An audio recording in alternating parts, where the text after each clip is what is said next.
નમસ્કાર મિત્રો, આપણે આજે ફરી મળીએ છીએ.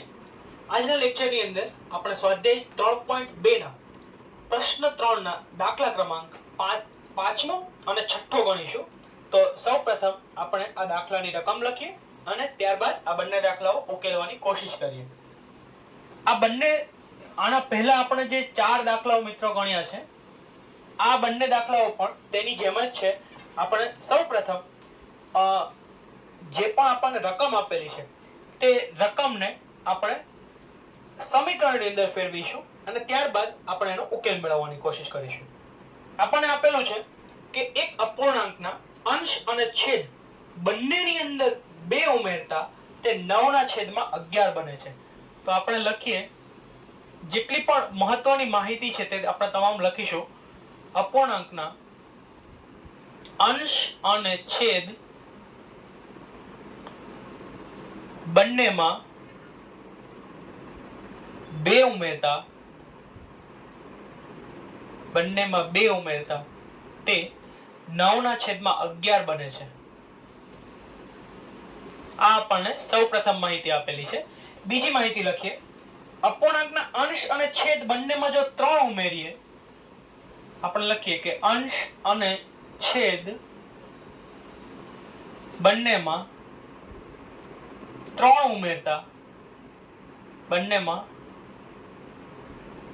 ઉમેરતા તે 5 ના છેદમાં 6 બને છે. તો આપણે અપૂર્ણાંક શોધવાનું છે. આ અપૂર્ણાંક કયો હશે તે આપણે શોધવાનું છે. તો આ દાખલાનો આપણે ઉકેલ મેળવવાની કોશિશ કરીએ મિત્રો, અને જોઈએ કે કઈ રીતે આપણે આ દાખલો ગણી શકીએ. તો સૌપ્રથમ આપણે ધારી લઈએ કે અપૂર્ણાંક આપણને કયા સ્વરૂપનો આપેલો છે તે આપણે ધારી લઈએ. તો ધારી લો કે અપૂર્ણાંકનો અંશ x અને છેદ છે તે y છે. તો આપણે સૌપ્રથમ સ્ટેપ લખીએ. આપણે લખીએ કે ધારો કે અપૂર્ણાંક x ના છેદમાં y છે અને આપણને કહ્યું છે કે જો આપણે બંનેની અંદર 2 ઉમેરીએ તો તે 9 ની અંદર 9 ના છેદમાં 11 બને છે. તો આપણે લખીએ અંશ અને છેદ બંનેમાં 2 ઉમેરતા. તો આપણે બંનેની અંદર 2 ઉમેરીએ તો x માં 2 ઉમેરતા x + 2 થાય અને y ની અંદર 2 ઉમેરતા y + 2 થાય. તો x + 2 ના છેદમાં y + 2 બરાબર મને 9 ના છેદમાં 11 આપેલું છે. હવે આ 11 ને આપણે અહીં ગુણીએ અને આ y ના છેદમાં 2 જે છે તેને આપણે સામેની બાજુ લઈ જઈએ. જો આવું આપણે કરીએ તો આપણને આ રીતે પદ મળશે. 11 ગુણ્યા x + 2. 11 ને આપણે બરાબરની સામેની બાજુ લઈ ગયા એટલે x + 2 ની સાથે તે મિત્રો ગુણાશે અને એ જ રીતે અહીં 9 ની સાથે આ y + 2 ગુણાશે.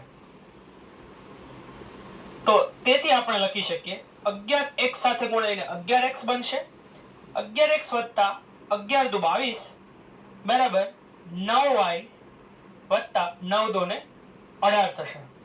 તો આ રીતે મને આ સમીકરણ મળશે. હવે આ સમીકરણની અંદર જો આપણે 11x ને સૂત્રનો કરતા બનાવીએ તો હું લખી શકું કે 11x બરાબર 22 જે છે તે બરાબરની સામેની બાજુ જશે. તેથી 11x બરાબર મળશે મને 9y + 18. અહીં જે 22 વત્તા હતા મિત્રો તે સામેની બાજુ જઈને ઓછા થઈ જશે. તો 11x બરાબર 9y + 18 - 22 આ રીતે મને મળશે. તેથી 11x બરાબર હું લખી શકું 9y ને આપણે જેમના તેમ લઈ રહેવા દઈએ. 18 અને 22 બંનેનો સરવાળા બાદબાકી શક્ય છે. તો 18 માંથી જો 22 જાય તો આપણને -4 મળશે. તો 11x બરાબર 9y - 4 મળશે. આમાંથી જો હું x ને સૂત્રનો કરતા બનાવું તો x બરાબર 9y - 4 ના છેદમાં 11 મળશે.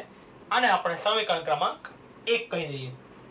એ જ રીતે આપણે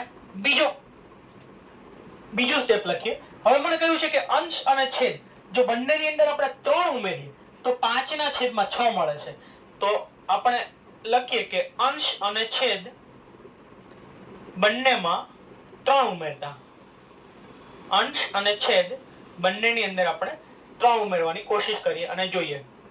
તો તેથી આપણે લખીએ x + 3 ના છેદમાં y + 3 બરાબર 5 ના છેદમાં 6.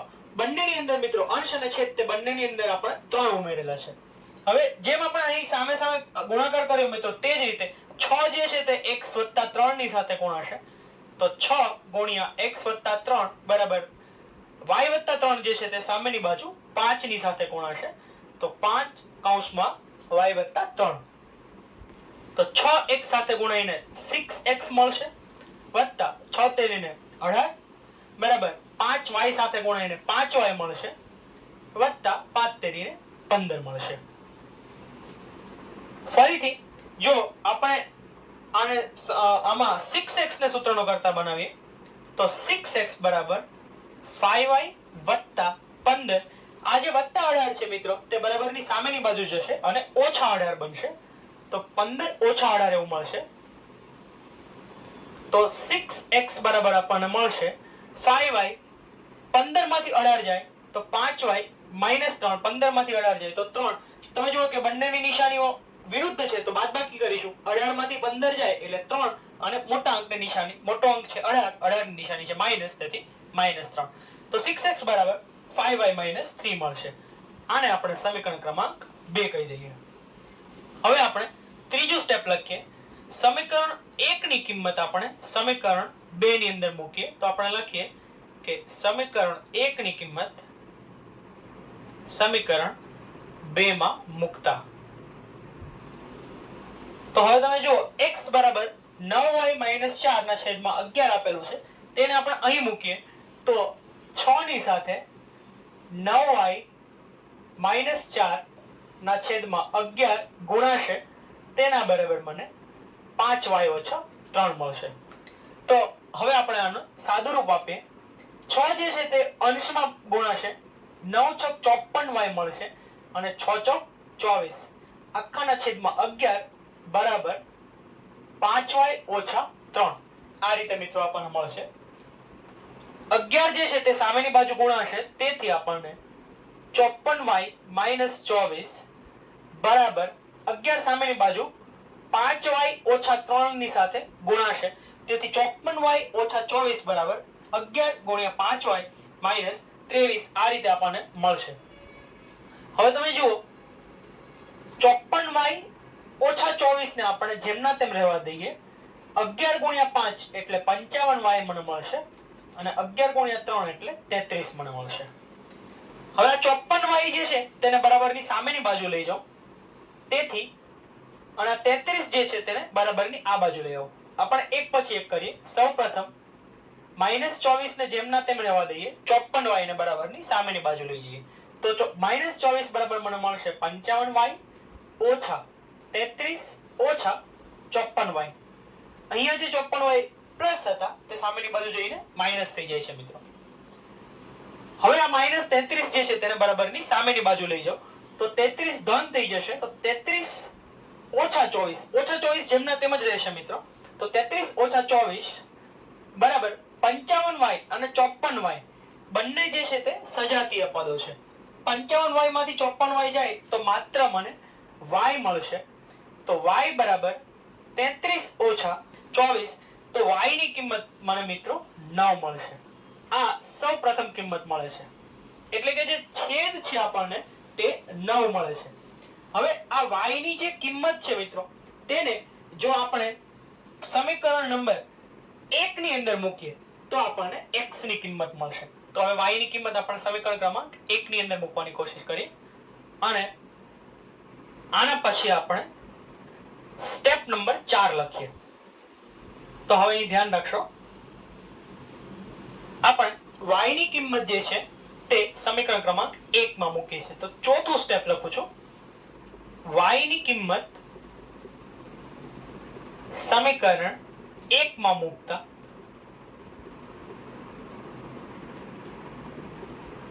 તો y બરાબર 9 છે તેથી x બરાબર મળશે. y ની કિંમત હું 9 મૂકું છું -4. 9 y ની કિંમત મેં 9 મૂકી -4 છેદમાં 11. 9 × 9 9 × 9 81 ઓછા 4 ના છેદમાં 11 81 માંથી 4 જાય તો 77 મળશે. 77 ના છેદમાં 11. તેથી x ની કિંમત મને 7 મળશે. 11 સત્તા 77. તેથી x ની કિંમત મને 7 મળશે.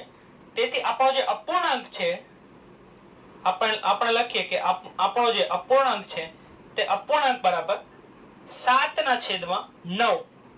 આ રીતે આપણને આપણો અપૂર્ણાંક મળશે. અપૂર્ણાંકની કિંમત મને મળશે 7 ના છેદમાં 9. જ્યાં આપણે ધારેલું હતું, તમે જુઓ મિત્રો કે આપણે ધારેલું હતું કે અપૂર્ણાંક x ના છેદમાં y સ્વરૂપનો છે. તો x ની કિંમત મને 7 અને y ની કિંમત 9 મળેલી છે. તેથી અપૂર્ણાંક જે છે તે 7 ના છેદમાં 9 છે. તો આ રીતે આપણે એની કિંમત લખી શકીએ. તો હવે મિત્રો આપણે આના પછીનો જે દાખલો છે, છઠ્ઠો દાખલો, તે આપણે ગણવાની કોશિશ કરીએ. તો હવે આપણે છઠ્ઠા દાખલાની રકમ લખીએ. તમે જુઓ કે છઠ્ઠો દાખલો પણ ખૂબ સહેલો દાખલો છે અને આ પ્રકારના દાખલાઓ જે છે તે પરીક્ષાની અંદર વધારે પૂછાતા હોય છે, જેની અંદર ઉંમર શોધવાની હોય છે. અને ખાસ કરીને સ્પર્ધાત્મક પરીક્ષાઓની અંદર પણ આ પ્રકારના દાખલાઓ ઘણી બધી વાર પૂછાતા હોય છે. તો આ પ્રકારના દાખલાઓ ખૂબ મહત્વના હોય છે. તો આપણે છઠ્ઠો જે દાખલો છે તેની રકમ લખીએ. આ દાખલો ધ્યાનથી જુઓ મિત્રો. છઠ્ઠા દાખલાની રકમ લખીએ. આપણને આપેલું છે કે 5 વર્ષ પછી જેકબની ઉંમર તેના પુત્રની ઉંમર કરતા 3 ગણી હશે. તો આપણે લખીએ કે 5 વર્ષ પછી જેકબની ઉંમર તેના પુત્રની ઉંમર કરતા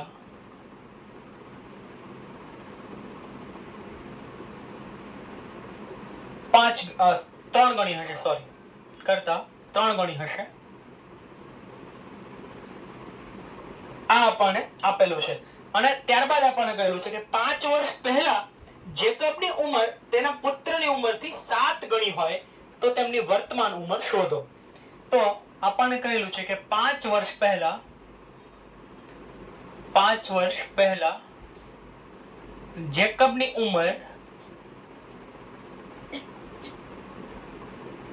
તેના પુત્રની ઉંમરથી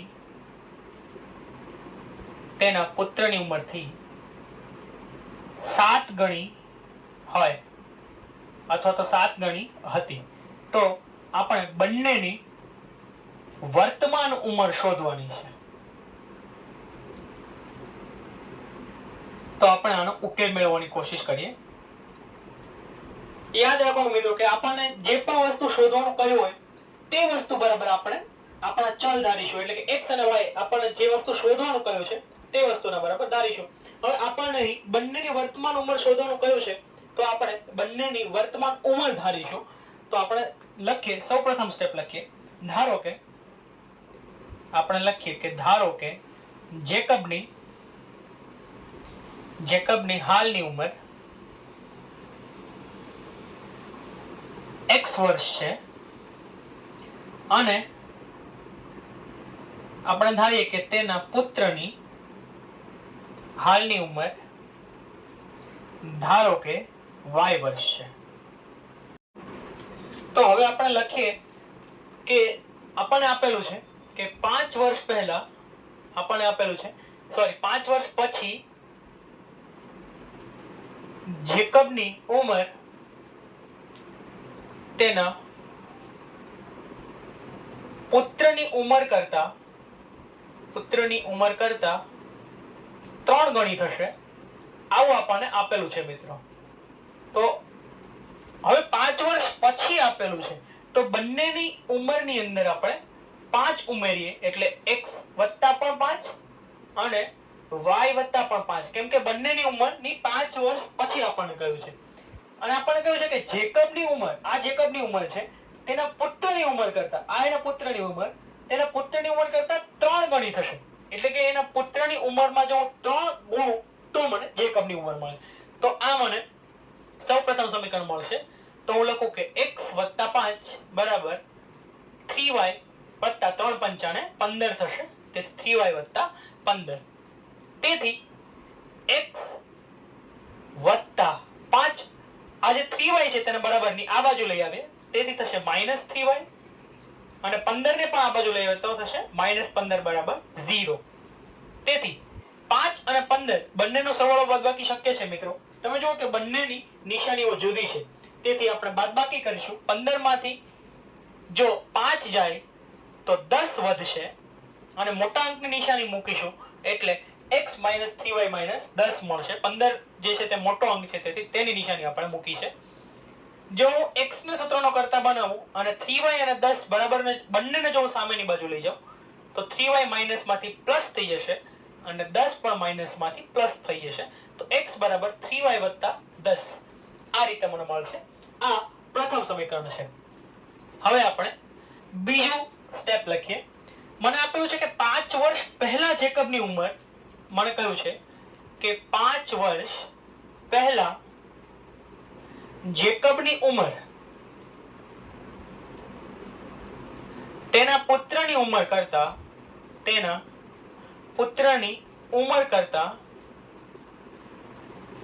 7 ગણી હતી. તો આવું મને આપેલું છે. તો આપણે આ જ વસ્તુને સમીકરણના સ્વરૂપમાં લખીએ. 5 વર્ષ પહેલાની ઉંમર મિત્રો કઈ છે, તો બંનેની ઉંમરમાંથી આપણે 5 બાદ કરીશું તો x માઈનસ પણ 5 અને y માઈનસ પણ 5. તો આપણને કહ્યું છે કે જેકબની ઉંમર, તો આ જેકબની ઉંમર તેના પુત્રની ઉંમર કરતા 7 ગણી હતી. તો તેના પુત્રની ઉંમરની અંદર જો આપણે 7 ગુણીએ તો આપણને જેકબની ઉંમર મળશે. તો હવે આપણે લખીએ કે x - 5 બરાબર 7 છે તે y સાથે ગુણાઈને 7y આપશે ને 5 ની સાથે ગુણાઈને 35 આપશે. તો આ રીતે મને x મળશે. હવે આ x ની અહીં જે કિંમત આપેલી છે સમીકરણ 1 ની અંદર મિત્રો, આને આપણે સમીકરણ 2 કહી શકીએ. તો x ની કિંમત મને જે અહીં મળી છે પ્રથમ સમીકરણની અંદર, તેને આપણે સમીકરણ ક્રમાંક 2 માં લખીએ. તો ત્રીજું સ્ટેપ લખું કે સમીકરણ 1 ની કિંમત સમીકરણ 2 માં મૂકતા, તો હવે તમે જો x બરાબર મને 3y વત્તા 10 મળેલું છે, તેને આપણે અહીં લખીએ. તો 3y વત્તા 10 ઓછા અહીં જે 5 આપેલા છે તેને આપણે જેમના તેમ રહેવા દઈએ, બરાબર 7y માઈનસ 35 આટલું મને આપેલું છે. આ -5 જે છે મિત્રો તેને બરાબરની સામેની બાજુ લઈ જાઓ તો મને મળશે 3y વત્તા 10 બરાબર 7y માઈનસ 35 વત્તા 5. હવે તમે જુઓ કે 35 અને 5 બંનેના સરવાળા બાદબાકી શક્ય છે. બંનેની નિશાનીઓ વિરુદ્ધ છે, તેથી 35 માંથી આપણે 5 બાદ કરીશું. જો 35 માંથી 5 બાદ થાય તો 30 મળે અને મોટા અંકની નિશાની 35 ની નિશાની માઈનસ, તેથી 30 ની નિશાની પણ માઈનસ લખીશું. તેથી 3y વત્તા 10 બરાબર મને 7y ઓછા 30 મળશે. તો હવે 3y અને 7y પણ સજાતીય પદો છે, પણ આપણે તેને બરાબરની એક બાજુ લઈ આવીએ તો 3y ને આપણે બરાબરની સામેની બાજુ લઈ જઈએ, 30 ને બરાબરની આ બાજુ લઈ જઈએ. તો 10 વત્તા જે સામેની બાજુ -30 હતા તે બરાબરની આ બાજુ આવીને વત્તા 30 બની જશે અને 3y ને આપણે બરાબરની સામેની બાજુ લઈ જઈએ તો અહીં જે વત્તા 3y હતા તે બરાબરની પેલી સાઈડ જઈને ઓછા 3y બની જશે. તો 30 અને 10 મને 40 મળશે અને 7y માંથી 3y જાય તો 4y મળશે. જો y ને સૂત્રનો કરતા બનાવું તો 40 ના છેદમાં 4 એટલે કે y બરાબર મને 10 મળશે. તેથી જેકબના પુત્રની ઉંમર આપણને 10 વર્ષ મળે છે. આ આપણે y બરાબર આપણને 10 વર્ષ મળે છે. તો આને આપણે સમીકરણ ક્રમાંક 3 કહી દઈએ. હવે આપણે ચોથું સ્ટેપ લખીએ અને y ની જે કિંમત મને મળેલી છે તેને આપણે સમીકરણ 1 ની અંદર મૂકીએ. તો હું લખું y ની કિંમત સમીકરણ 1 માં મૂકતા, તો x બરાબર મને આપેલું છે 3y, y બરાબર 10 મૂકું વત્તા 10. તો 10 ગુણ્યા 3 એટલે 30 મળશે ને વત્તા 10 કરું તો x બરાબર 40 મળશે. એટલે x બરાબર 40 વર્ષ. તો જેકબની હાલની ઉંમર આપણને 40 વર્ષ મળે છે અને તેના પુત્રની હાલની ઉંમર જે છે તે આપણને 10 વર્ષ મળે છે. તમે આ જ વાત હવે અહીં આપણને જે બંને વસ્તુ આપેલું છે મિત્રો તે ચકાસી પણ શકો. 5 વર્ષ પછી જો જેકબની ઉંમર 45 વર્ષ થશે અને તેના પુત્રની ઉંમર 15 વર્ષ થશે તો જેકબની ઉંમર 15 + 45 એટલે કે 3 ગણી થશે. અને જો 5 વર્ષ પહેલાની વાત કરીએ તો તેના પુત્રની ઉંમર હશે 5 વર્ષ અને જેકબની ઉંમર હશે 35 વર્ષ. તો 5 + 7 = 35. તો તે તેની પુત્રની ઉંમર કરતા 7 ગણી હતી. તો આ બંને બાબત જે છે તે આપણે આ વસ્તુ પરથી ચકાસી શકીએ છીએ. તો અહીં આપણો પ્રશ્ન 3 જે છે તે પૂરો થાય છે. હવે પછી આપણે આની પછીના જે પ્રશ્ન છે તો આની પછી આપણે લોપની રીત જે જોવાની છે મિત્રો તે આપણે વિગતે જોઈશું. આજના લેક્ચર માટે આટલું જ. Thank you.